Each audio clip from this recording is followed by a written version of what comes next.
En esta ocasión revisaremos cómo realizar el balance de materia y energía para una torre de enfriamiento.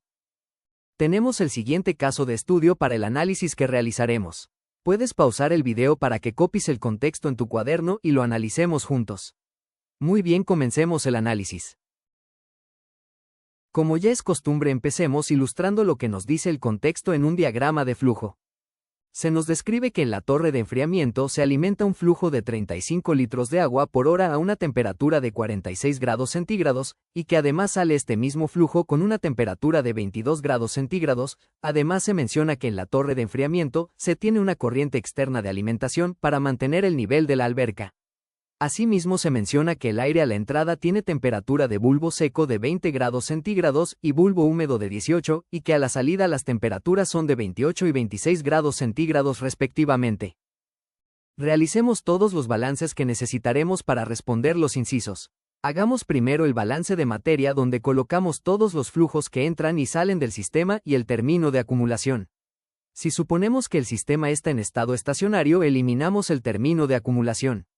Si hacemos el balance para el agua que de la corriente de reposición, nos queda que el flujo, E, es igual a la diferencia de humedad que llevan los flujos de aire. De la misma forma definimos que los flujos de aire y de agua son iguales a la entrada y a la salida.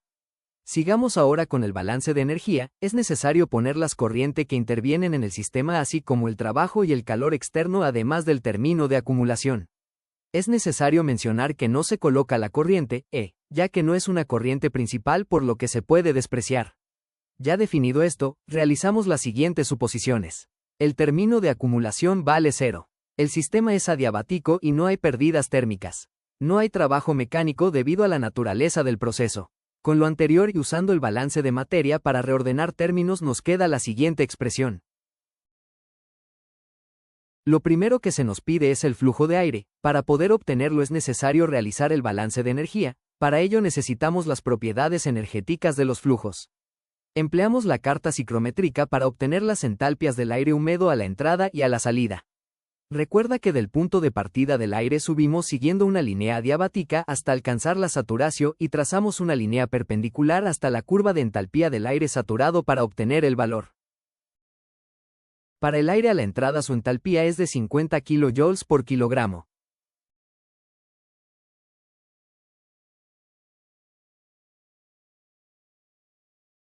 Para el aire a la salida su entalpía es de 80 kJ por kilogramo. Podemos ver que hubo un incremento. Es momento de obtener el flujo de aire. Lo primero es calcular el calor perdido por el agua. Usando el balance de materia, definimos que la entrada y salida del agua es igual, lo que nos permite reducir el término para el balance del agua. Por lo tanto queda que el cambio de energía en el agua es igual a su flujo másico, por su calor específico, por su diferencia de temperaturas en grados Kelvin. Realizando el cálculo nos da un valor de 3514 kJ por hora.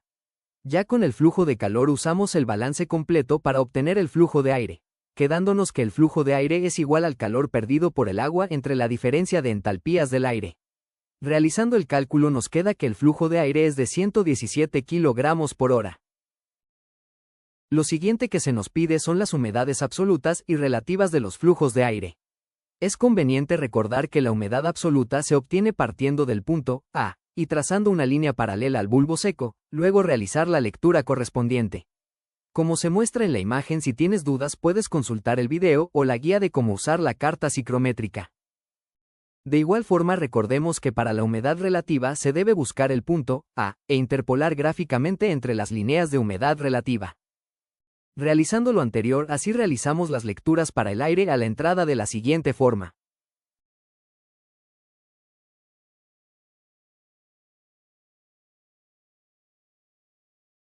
De igual manera las realizamos para el aire a la salida.